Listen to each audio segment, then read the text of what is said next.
अंदर गए, इंटर हुए तो अभी हम लोग अपना बाहर चेक कर रहे थे, रोल नंबर वगैरह देख रहे थे। तो हम लोग को लगा अभी मुसलमान बच्चे आई ही नहीं है, सब बिना निकाब के और दुपट्टा सर से नीचे।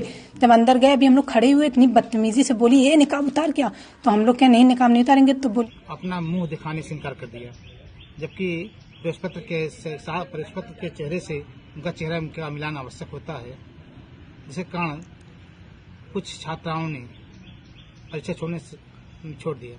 नमस्कार, आप देख रहे हैं विनय को। जहां एक तरफ जौनपुर के खुदौली सर्वोदय इंटर कॉलेज का मामला पूरे भारत में गूंज रहा है। जो 4 छात्राएं पेपर देने से मना कर दी हैं, उनका कहना है कि जो अध्यापक गण थे वो ये कह रहे थे कि पूरा हिजाब उतार दिया जाए, जबकि जो प्रधानाध्यापक हैं उनसे जो बात हुई, उन्होंने कहा सिर्फ नकाब हटाकर चेहरा देखने की बात थी। फिलहाल ये मामला पूरी तरीके से अब गर्मा गया है। कहीं ना कहीं अगर देखा जाए, प्रधानाध्यापक की बातें सुनी जाए तो उन्होंने कहा कि 153 और भी हमारे पास छात्राएं हैं जो मुस्लिम धर्म से हैं, उन्होंने कोई आपत्ति नहीं हुई। सभी का जो प्रकरण था, प्रवेश पत्र चेक करने के लिए लोगों के जो है वो चेहरे का नकाब हटाने की बात थी। तो वहीं महिलाओं ने जो वहाँ की छात्राएं थे, उन्होंने तो प्रिंसिपल पर एक घना आरोप लगा दिया है। उन्होंने कहा है कि प्रिंसिपल ये नहीं कह रहे थे, प्रिंसिपल और वहाँ के जो एक अध्यापिका है उनका ये कहना था कि सर पर दुपट्टा भी नहीं रखने दिया जा रहा था। फिलहाल इन दिनों ये मामला जौनपुर में चारों तरफ घूम रहा है। तो जो आइए सुनते हैं बयान कि आखिर क्या है असली वास्तविकता। क्या हुआ था कल आप एग्जाम देने गए? जब हम लोग अंदर गए, इंटर हुए तो अभी हम लोग अपना बाहर चेक कर रहे थे, रोल नंबर वगैरह देख रहे थे। तो हम लोग को लगा अभी मुसलमान बच्चे आई ही नहीं है, सब बिना निकाब के और दुपट्टा सर से नीचे।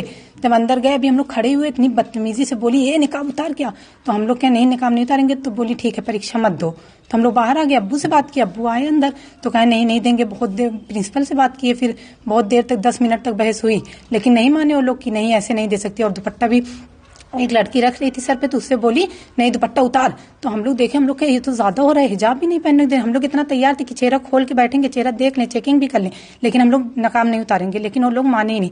10 मिनट के बाद फिर हम लोग जब कहे नहीं तभी हम लोग नहीं दे पाएंगे, तो हम लोग फिर वापस घर चले आए। नकाब की वजह से कितनी लड़कियों ने परीक्षा छोड़ी? बस हम 10 लड़कियां यहाँ की। और स्कूल का ये कहना है कि ये लोग चेहरे से मिलान नहीं करने दे रही थी। नहीं, हम लोग ऐसा कुछ नहीं, हम लोग बोले भी थे, वो लोग गलत बोल रहे हैं। भला हम लोग चोरी करके थोड़ी नहीं गए थे, दोषी बच्चियां थोड़ी नहीं गई थी जो चेहरा नहीं दिखाते। हम लोग तो वही लोग गए थे ना जिसको देना था। क्या नाम है आपका? उम्मे खौला। कल कुछ छात्राओं ने परीक्षा छोड़ी है, कौन छात्राएं थी, उन्होंने परीक्षा छोड़ी क्यों?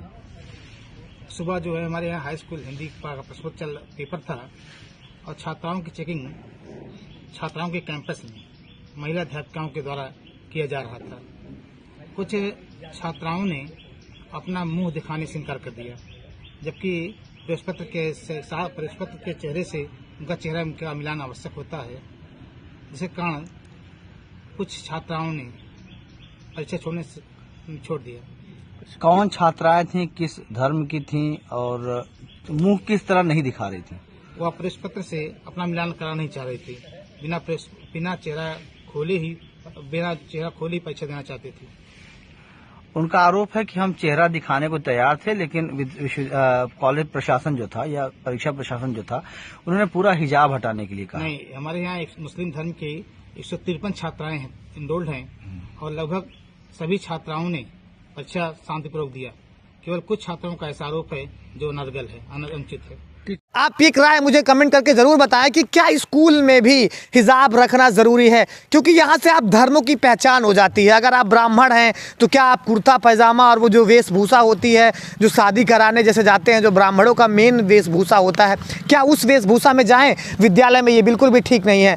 और यादवों की जो वेशभूषा मानी जाती है कि सर पर पगड़ी और तमाम ये सब चीज़ें, तो मुझे लगता है, जहाँ तक मैं जानता हूँ, जहाँ तक मेरी पर्सनल विचारधारा ये है कि स्कूल को जो कॉलेज होते हैं वहाँ एक व्यक्तिगत विशेष, जैसे मान लीजिए कि अगर आपका एग्जामिनर है या कोई चेक करने आया है, वो मुस्लिम समुदाय का, अगर आप हिजाब में हैं तो आपको पकड़ लेता है कि आप मुस्लिम समुदाय के हैं। तो कुछ ऐसे चीज़ें हैं जहाँ मुझे लगता है कि इन सारी चीज़ों से दूर रखना चाहिए स्कूल और शिक्षा को। आपकी क्या राय है? आप अपना कमेंट ज़रूर करें और कहीं मत जाए, जुड़े रहे हमारे चैनल विनय विवादे के साथ। नमस्कार।